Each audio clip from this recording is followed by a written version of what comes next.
1947 से लेकर अब तक हर बार 15 अगस्त के दिन देश के प्रधानमंत्री लाल किले पर और 26 जनवरी के दिन राष्ट्रपति कर्तव्य पथ पर झंडा फहराकर भारत देश को मिली आजादी और संविधान के लागू होने की याद दिलाते आ रहे हैं।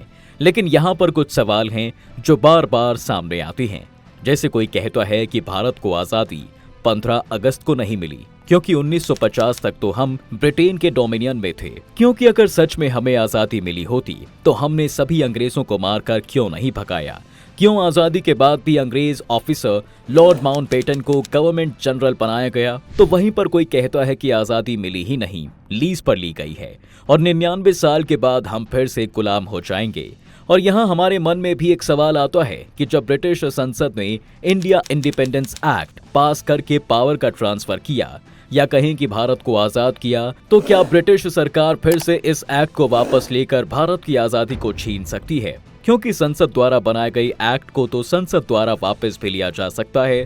अगर आपके माइंड में भी ऐसा कोई सवाल है तो बने रहें हमारे साथ वीडियो के अंत तक। दोस्तों, आज हम इस बारे में चर्चा इसलिए कर रहे हैं क्योंकि कुछ समय पहले बीजेपी की फीमेल स्पोक्स पर्सन रुचि पाठक का एक वीडियो वायरल हुआ था, जिसमें रुचि ने कहा था कि भारत कंप्लीटली आजाद नहीं है, बल्कि नेहरू ने लिखित समझौता करके ब्रिटिश क्राउन से 99 साल के पट्टे पर भारत को आजादी दिलाई है। इस बयान को लेकर कांग्रेस के स्पोक्स पर्सन गौरव जैन ने तंज कसते हुए कहा था कि बीजेपी के प्रवक्ता व्हाट्सएप यूनिवर्सिटी से ज्ञान प्राप्त करते हैं, उन्हें इतिहास और तथ्यों से कोई मतलब नहीं होता, इनकी बुनियाद ही झूठ पर टिकी हुई है। इस बयान के बाद रुचि को व्हाट्सएप यूनिवर्सिटी का टॉपर बताकर सोशल मीडिया पर काफी ट्रोल किया गया। अब जानना है कि इनके बयान में कितनी सच्चाई है और कितना झूठ, ये जानने के लिए हमें साल 1947 में वापस जाना होगा। 1 जनवरी 1947 यानी कि नए साल के दिन एक काले रंग की Austin Princess car British prime minister Attlee के निवास 10 डाउनिंग स्ट्रीट पर आकर रुकती है। इस कार में बैठे थे लुई माउंटबेटन, जो कि उस समय ब्रिटेन के राजा जॉर्ज 6 के चचेरे भाई और 1939 से 1945 तक पूरे 6 साल चले सेकेंड वर्ल्ड वॉर के आर्मी चीफ ऑफिसर थे। प्राइम मिनिस्टर एटली चाहते थे कि माउंटबेटन को भारत का नया वाइसरॉय बनाकर भेजा जाए, जिससे कि भारत में चल रहे ट्रांसफर ऑफ पावर के मुद्दे को सॉल्व किया जा सके। एटली ने माउंटबेटन को इसलिए चुना क्योंकि उन्हें पता था कि भारत की आजादी यानी ट्रांसफर ऑफ पावर के मुद्दे को सुलझाने का काम माउंटबेटन के अलावा और कोई नहीं कर सकता। ट्रांसफर ऑफ पावर का मतलब भारत में भारत का खुद का एक स्टेबल डेमोक्रेटिक सिस्टम तैयार करना था।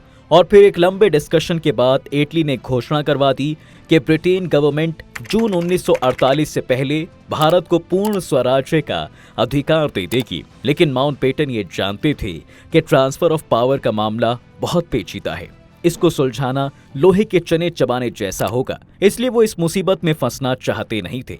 और फिर इस मुसीबत से बचने के लिए वो अपने चचेरे भाई जॉर्ज 6 से मिलने गए, जो माउंटबेटन को डिकी कहकर बुलाते थे।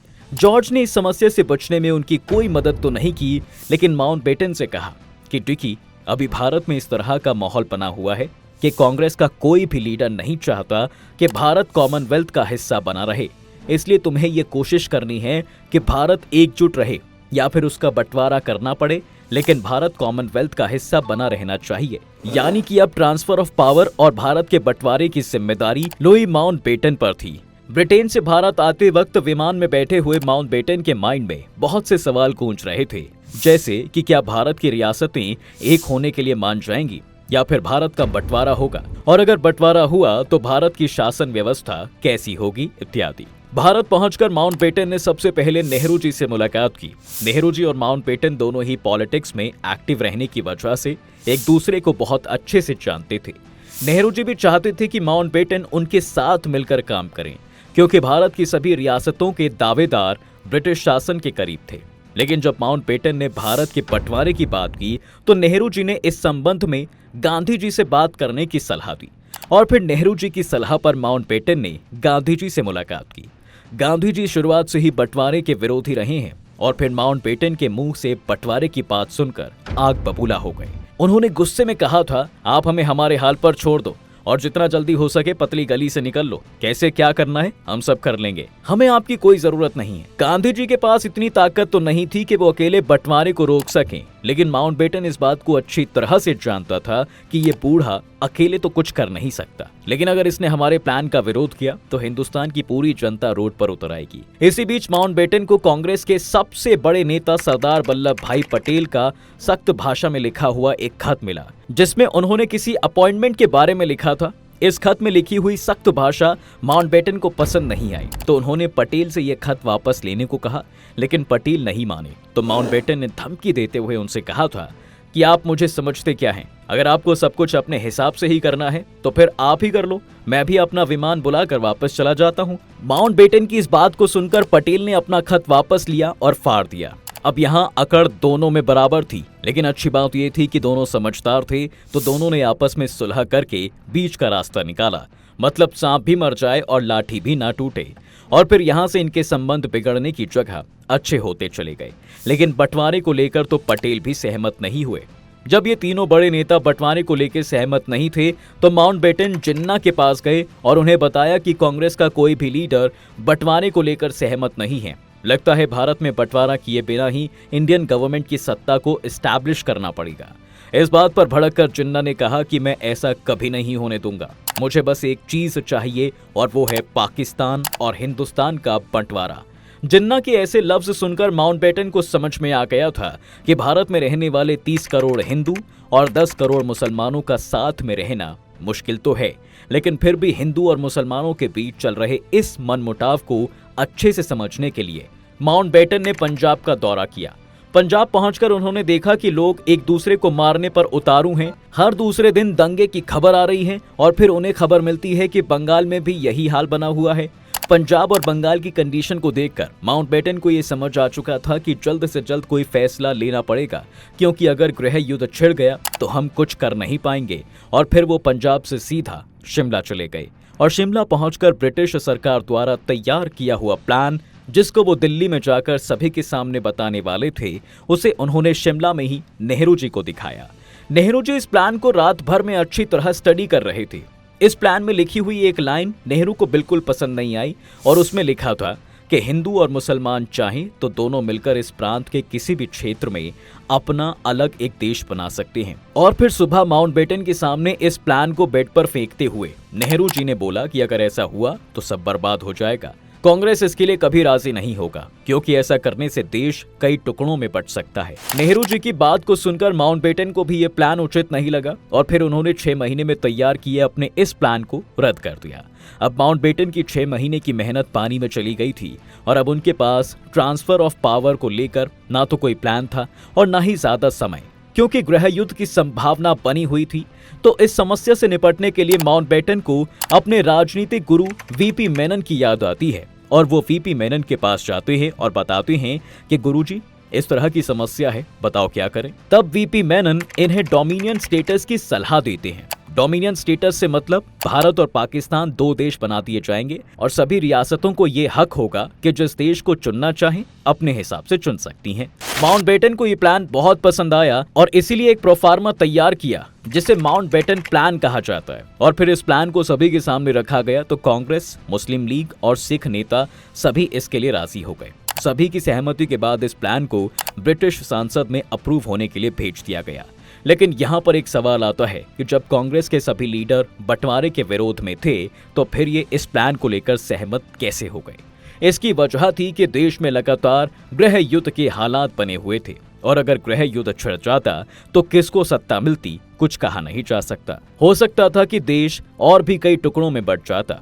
इस गृह युद्ध को टालने के लिए तो कांग्रेस चाहती थी कि कैसे भी करके ट्रांसफर ऑफ पावर का मुद्दा जल्द से जल्द कंप्लीट हो जाए। तो उनके पास एक ही ऑप्शन था और वो था डोमिनियन स्टेटस, क्योंकि इसके लिए ब्रिटिश सांसद को केवल एक कानून पास करना था बस। भारत को इसके कई फायदे भी थे, जैसे अभी तक भारत का अपना कोई संविधान नहीं था और संविधान बनने तक भारत को सिविल सर्वेंट्स और मिलिट्री ऑफिसर्स की जरूरत थी और डोमिनियन स्टेटस के तहत भारत ब्रिटेन के सभी सर्विसेज को इस्तेमाल कर सकता था।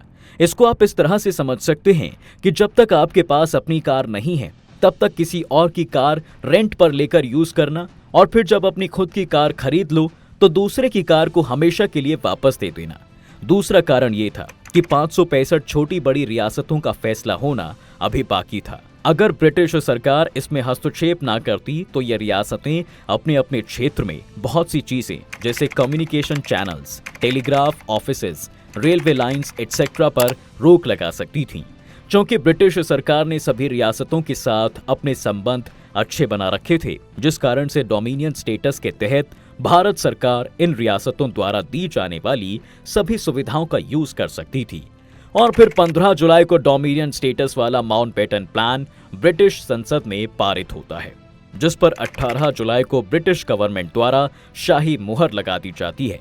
मुहर लगने के साथ ही 15 अगस्त 1947 को इंडिया में इंडिपेंडेंस एक्ट इम्प्लीमेंट हो जाता है। इसी एक्ट के तहत संविधान सभा आजाद भारत की पहली विधायिका बनी और जवाहरलाल नेहरू भारत सरकार के पहले प्रधानमंत्री बने। वाइसराय के पद को भंग करके लुई माउंटबेटन को गवर्नर जनरल बनाया गया। लेकिन सवाल यह है कि जब 15 अगस्त 1947 को हम आजाद हो गए तो लॉर्ड माउंटबेटन को गवर्नर जनरल क्यों बनाया गया?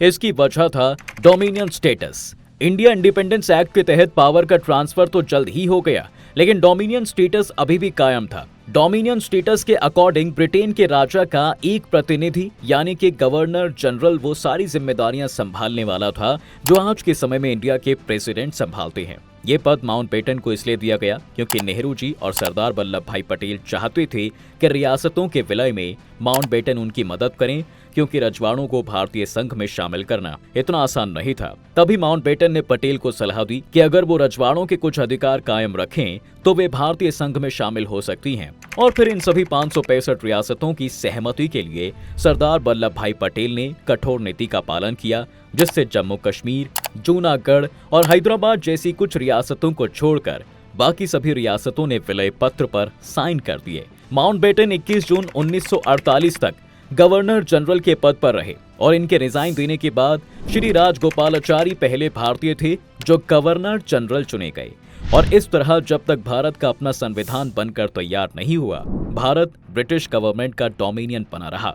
और फिर 26 जनवरी 1950 को भारत का संविधान लागू होते ही इंडिया इंडिपेंडेंस एक्ट को रद्द कर दिया गया, जिसके साथ डोमिनियन स्टेटस का सिस्टम भी खत्म हो गया था। अब हमारा सवाल यह है कि जब इंडिया को आजादी इंडियन इंडिपेंडेंस एक्ट के तहत मिली तो क्या कभी ब्रिटिश संसद इस एक्ट को रद्द करके भारत को मिली आजादी वापस ले सकती है? देखिए, इंडिया इंडिपेंडेंस एक्ट के सेक्शन 8 के अकॉर्डिंग जब संविधान सभा द्वारा संविधान बनकर तैयार हो जाएगा तो इसे लागू करने से पहले संविधान सभा को गवर्नर जनरल की सहमति लेनी होगी। लेकिन संविधान सभा में डॉक्टर भीमराव जैसे पढ़े लिखे लोग थे, तो संविधान बनकर तैयार हुआ तो संविधान सभा के द्वारा इंडियन इंडिपेंडेंस एक्ट का उल्लंघन किया गया, जिससे कि इंडिया के संविधान का इंडियन इंडिपेंडेंस एक्ट के साथ कोई संबंध न रहे और भारत का संविधान भारतीय नागरिकों के अकॉर्डिंग चले, ना कि ब्रिटिश गवर्नमेंट के अकॉर्डिंग। दरअसल संविधान के आर्टिकल 395 के तहत भारत के संविधान को कॉन्स्टिट्यूशनल ऑटोक्थनी हासिल हुई और इंडियन इंडिपेंडेंस एक्ट अमान्य हो गया। ऑटोक्थनी का मतलब होता है मूल जमीन से उपजा संवैधानिक मूल्य। एक देश का ऐसा संविधान जिसे उसी देश के लोगों द्वारा बनाया गया हो और उस पर पूर्ण रूप से केवल उस देश के नागरिकों का अधिकार हो, बाहर के किसी भी व्यक्ति और किसी भी शक्ति का जिस पर कोई असर ना हो। मतलब अब British government India independence act को रद्द करे, जला दे या कुछ भी करे, अब भारत पर इसका कोई भी असर नहीं होगा। इस बात को इंडियन कॉन्स्टिट्यूशन में क्लियरली लिख दिया गया है। अब आप यहाँ खुद देख सकते हैं कि आज के समय में किसी एक देश के द्वारा किसी दूसरे देश की भूमि के एक छोटे से टुकड़े पर भी कब्जा करने के लिए कितनी लाशें गिरेंगी, इसका अंदाजा लगा पाना कितना मुश्किल है। इसे आप इस तरह से समझ सकते हैं कि चाइना एक सुपर पावर होते हुए भी अपने द्वीपीय भूखंड ताइवान पर कब्जा करने की हिम्मत नहीं जुटा पा रहा है और भारत पाकिस्तान के कब्जे वाले पीओके पर कब्जा करने के लिए अभी तक सोच ही रहा है। वहीं इसराइल गाजा पर कब्जा करने के लिए कोशिश ही कर रहा है। फिर भारत की आजादी को छीनना तो बहुत बड़ी बात है। आशा करते हैं कि आपको ये वीडियो इन्फॉर्मेटिव लगा होगा और आपको अगर कोई भी डाउट है तो कमेंट करके जरूर बताएं। वीडियो अगर पसंद आया हो तो वीडियो को लाइक करना बिल्कुल ना भूलें।